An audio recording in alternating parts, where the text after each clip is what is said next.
अस्सलाम वालेकुम नाज़रीन, आप देख रहे हैं तुलुए सुबह न्यूज़। मैं हूं आपके साथ किरण चौधरी। नाज़रीन, ख़वातीन का विरासत में हक़ ना मिलना ये एक समाजी मसला है, जबकि आइनी और मजहबी तौर पर ख़वातीन का जो विरासत में हिस्सा है वो बहुत वाज़ेह कर दिया गया है। लेकिन आज भी हमारे माशरे में ख़वातीन का विरासत में अपना हक़ मांगने को बहुत मायूब समझा जाता है। आज के प्रोग्राम में हम इसी मौजू पर बात करेंगे कि जायदाद की तकसीम में औरत के लिए पाकिस्तान में क्या कानून मौजूद है और वो इससे किस तरह से फ़ायदा उठा सकती है। हमारे साथ स्टूडियो में मौजूद हैं वकास अहमद एडवोकेट। इनसे जानते हैं कि हमारा कानून इस बारे में क्या कहता है। अस्सलाम वालेकुम वकास साहब। वालेकुम अस्सलाम। जी वकास साहब, हमारी सोसाइटी में आज भी औरत को अपनी विरासत से महरूम कर दिया जाता है और उसको बचपन से ही इस कदर मेंटली प्रिपेयर्ड कर दिया जाता है कि वो अपना विरासत में हिस्सा नहीं मांगती। तो इस सारे अमल में हमारा कानून क्या कहता है? बहुत शुक्रिया मिस किरण, आज आपने बहुत अहम मौजू चुना है गुफ्तगू के लिए। ख़वातीन का जो विरासत में हिस्सा है, 1400 साल कबल हजूर नबी करीम सल्लल्लाहु अलैहि वसल्लम ने इसे वाज़ेह किया। अल्लाह ताला ने कुरान पाक में भी वाज़ेह अहकामात फरमा दिए कि औरत का जो विरासत में हिस्सा है उसको दिया जाएगा। लेकिन बात यह है कि पाकिस्तान में कवानीन होने के बावजूद आज भी बच्चों को ज़हनी तौर पर तैयार किया जाता है कि बहन का जो हिस्सा है उसको नहीं देना। भाई भाई में देखिए, हमारे माशरे में आपस में पूरी तकसीम करते हैं, 1-1 रुपए का हिसाब करते हैं, लेकिन अगर बहन को हिस्सा देने की बारी है तो दोनों ही कोशिश करते हैं अब लेट जाएगी सारा कुछ। तो ये जुल्म है, मैं समझता हूँ ये जुल्म ही नहीं बल्कि अपने साथ अपनी आहरत के साथ भी ज़्यादती वाला मामला है। जब अल्लाह तबारक व तआला ने फरमा दिया कि आपने अपनी बहनों का हिस्सा जो है वो उनको अदा करना है, बेटी का हिस्सा अदा करना है, बीवी को हिस्सा अदा करना है, तो फिर हमें अल्लाह तबारक व तआला हजूर नबी करीम सल्लल्लाहु अलैहि वसल्लम के अहकामात के बरक्स नहीं जाना चाहिए। बच्चों को ज़हनी तौर पे हम क्या करते हैं कि जी बहन ने अगर हिस्सा मांग लिया, कल को आपने भाइयों के घर नहीं जाना। भाई भाई तो आपस में एक दूसरे के घर जाते रहते हैं, वो हिस्से तकसीम करते हैं तो कोई इख्तिलाफ नहीं आता। अगर बहन को देने की बारी आ जाए या बहन इजहार कर दे भी मेरा हिस्सा दे दे मुझे, तो वहाँ पे 7 इख्तिलाफात शुरू हो जाते हैं। तो ये मैं समझता हूँ कि हमें माशरती तौर पर थोड़ा सोचने की ज़रूरत है और मज़हब जो है इस पर हमें स्टडी करने की ज़रूरत है कि हमारा मज़हब जो है वो बड़ा वाज़ेह है इस मामले में।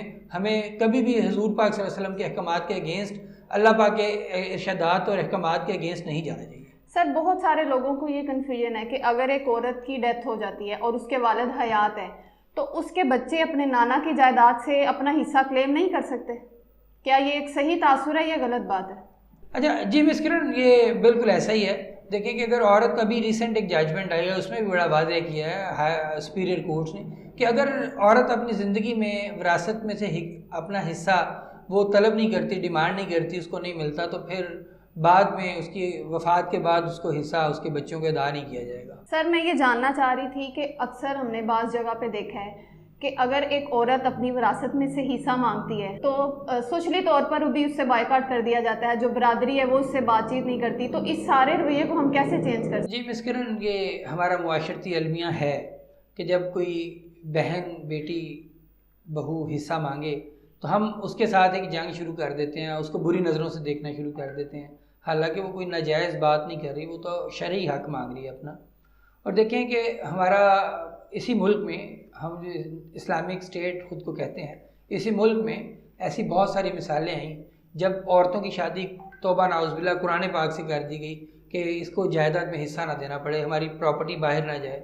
औरतों की शादी जो है यहाँ पे जानवरों के साथ भी करने के वाक़यात सामने आए वो इस मुआशरे में, कि जहाँ पे औरतों को हिस्सा ना देना पड़े। यहाँ पे ऐसे वाक़यात भी है कि औरतों को फैमिली के अंदर जो है कज़न्स मैरिज जो है उसको प्रमोट किया गया कि हमें फैमिली का कहीं प्रॉपर्टी का हिस्सा बाहर ना चला जाए। चचा, फूफो, खाला, इसी तरह ही आपस में रिश्तेदारियाँ जो है, और कज़न्स मैरिज की वजह से जो हमारे मेडिकल इश्यूज़ सामने आना शुरू हो गए। लेकिन इसके बावजूद कज़न मैरिज को प्रेफरेंस दी जाती है कि जायदादें बाहर ना जाएँ।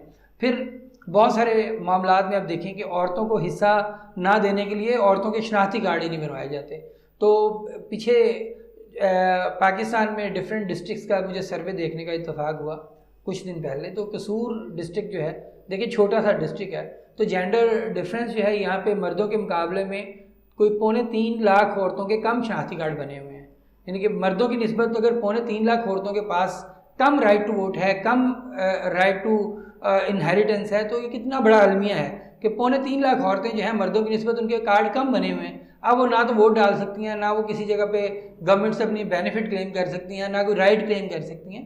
तो इम्बैलेंस्ड सोसाइटी जो है वो मसाइल का बायस बनती है। तो यहाँ पे ज़रूरत इसी बात की है कि हम लोगों को एजुकेट करें। हमारे रिलीजियस लीडर्स का बड़ा अहम किरदार बनता है कि जब जुमे वाले दिन ये खुतबा दें तो खुतबे के दौरान ये बेटियों के हिस्से के ऊपर विरासत में ये गुफ्तगू करें, लोगों को एजुकेट करें कि लोग अपनी बेटियों का और बहनों का हिस्सा जो है उनको अदा करें। ये हमारा मजहबी फरीदा भी है और कानूनी जिम्मेदारी भी है। जी सर, अल्लाह ताला ने सूरत निसा में हर एक का जो शेर है वो ऑलरेडी डिफाइन कर दिया है, तो फिर भी उस पर अमल क्यों नहीं होता? और इस सारे अमल में अदालत कहाँ बीच में आती है और हुकूमत को कानून क्यों बनाने पड़ते हैं?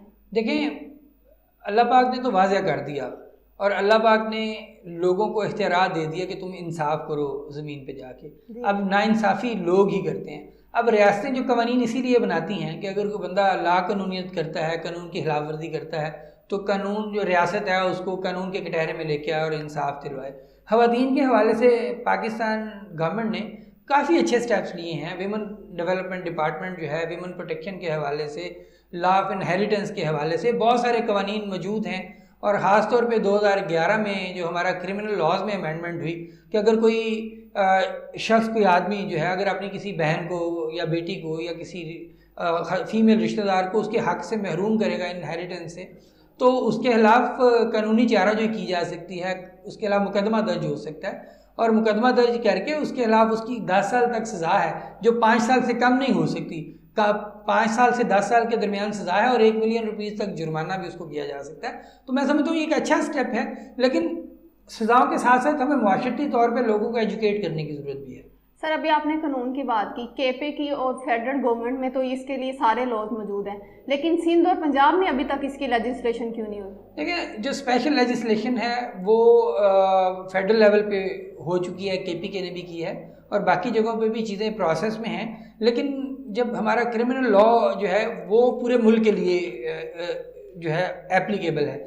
हमारा जो सेक्शन 498 है, गालबन 498A जो है, वो कहता है कि अगर किसी खातून को विरासत के हक़ से कोई महरूम करता है तो उसके खिलाफ मुकदमा दर्ज होगा। और जो है उसका ये जो लॉ है, ये जो सेक्शन है पाकिस्तान पीनल कोड जो है, ये तो पूरे मुल्क के ऊपर जो है एप्लीकेबल है। तो इसमें केपी के या सिंध या पंजाब या बलूचिस्तान या ICT नहीं, पूरा मुल्क इसमें शामिल है।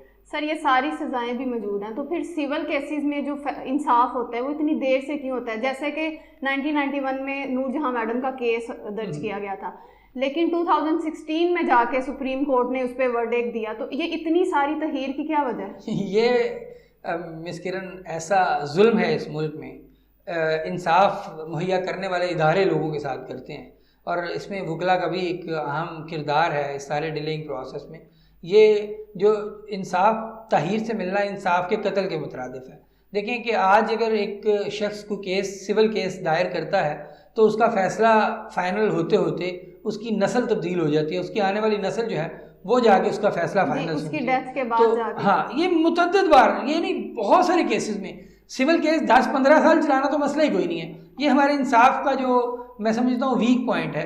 और इसमें देखिए, मैंने पहले भी जैसे बात की कि हमारा मुल्क जो है वो जो हमारा जुडिशल सिस्टम है, इसके अंदर जो जुडिशल ऑफिसर्स हैं वो सहूलियात लेने वाले मुल्कों में 10वें नंबर पे हैं। इतनी ज़्यादा सहूलियात हैं, जैसे कनाडा, ऑस्ट्रेलिया, बरतानिया या इस तरह के ममालिक हैं, तरक्की याफ्ता ममालिक हैं, सहूलतें वो वाली ले रहे हैं। और इंसाफ मुहैया करने वाले इथोपिया और अफ़गानिस्तान से भी शायद बुरी हमारी सूरत हाल है। इंसाफ देने में हम लोगों को ज़लील ख्वार रुस्वा करते हैं और इंसाफ फिर नहीं मिलता, लोग खुदकुशियाँ करते हैं इन जुडिशल सिस्टम से तंग आके। तो ये मैं समझता हूँ कि हमारे मुल्क में जो पार्लियामेंट है उसको सोचने की ज़रूरत है कि हम लोगों को इमीडिएट सस्ता इंसाफ कैसे दे सकते हैं। और जो हमारी इंसाफ मुहैया करने वाले इदारे हैं, ये उनके लिए भी बड़ा चैलेंज है कि वो किस तरह अपने अंदर रिफॉर्म्स लेके आएँ और केसों के जो फैसले हैं वो जल्द अज जल्द करें, स्पीडी जस्टिस जो है उसको यकीनी बनाएं। जी बिल्कुल, implementation is always the issue in Pakistan. तो सर, आप ये बताएं कि जो विरासत की तकसीम है वो किस तरह से मुमकिन हो सकती है कि ये बराबरी में तकसीम हो, मतलब जो भी उसका राइट है औरत का उसको दिया जाए? देखिए, ये अब चीज़ें काफ़ी बेहतर इस तरह हो रही हैं कि हर औरत को चाहिए कि ख़ुद से अपना नेशनल आइडेंटिटी कार्ड बनाए। अपनी औरतों को चाहिए कि अपनी बेटियों की और बेटों की बे फॉर्म्स जो हैं वो पैदाइशी तौर पे साथ ही बनवा दें। अब जब वो गवर्नमेंट के रिकॉर्ड में आ जाएगा, अब चूँकि लैंड रिकॉर्ड सारा कंप्यूटराइज्ड हो रहा है, तो कोई भी आदमी जो अब नहीं कोई कर सकता कि वो किसी बेटी को या बहन को जायदाद के हक से महरूम कर दे, क्योंकि हमारा कंप्यूटराइज सिस्टम जब बटन दबाएंगे हर चीज़ सामने आ जाएगी, तो वहाँ पे बामुताबिक कानून ही वो डिवीजन होगी। लेकिन अगर किसी बेटी का आपने बर्थ रजिस्ट्रेशन ही नहीं करवाई, उसका बे फॉर्म ही नहीं बना, या आपने उसका नेशनल आइडेंटिटी कार्ड ही नहीं बनाया, तो वो तो गवर्नमेंट रिकॉर्ड में है ही नहीं, तो ऐसी सिचुएशन में आप उसका हक खा सकते हैं। तो मैं समझता हूँ रियासत के लिए भी ये जिम्मेदारी होनी चाहिए कि हर बच्चे का बर्थ रजिस्ट्रेशन, बे फॉर्म, उसकी जो नेशनल आइडेंटिटी कार्ड है 18 साल से ज़ायद अफराद की, वो होनी चाहिए। जिस तरह मैंने आपको सिर्फ एक डिस्ट्रिक्ट की मिसाल दी कि 2,75,114 का फिगर मैंने पढ़ा कुछ दिन पहले कि कम औरतों के कार्ड बने हुए मर्दों की निस्बत, तो इसका मतलब 2.25 लाख औरतों को हमने जो है वो एट हाई रिस्क है, उनका लाफ जो राइट टू इनहेरिटेंस है वो मुतासर होने का खदशा है, वो दीगर राइट्स अपने क्लेम नहीं कर सकती। तो जब उनका नाम गवर्नमेंट के रिकॉर्ड में मौजूद होगा तो यकीनन फिर वो अपने राइट्स भी क्लेम कर सकेंगे, उनको हिस्सा भी बराबर मिलेगा। जी नाज़रीन, आपने आज का प्रोग्राम सुना। औरत की विरासत में जो हक तलफी है उसकी एक बड़ी वजह यह भी आती है कि औरतों को इस चीज़ की अवेयरनेस ही नहीं है कि उनका हक क्या है। इस्लाम के मुताबिक हमारा विरासत में क्या हक है, हमें ख़ास तौर पे औरतों को इस चीज़ के लिए एजुकेट करने की ज़रूरत है। फिर मिलेंगे आपसे एक नए प्रोग्राम के साथ, तब तक के लिए अल्लाह हाफ़िज़।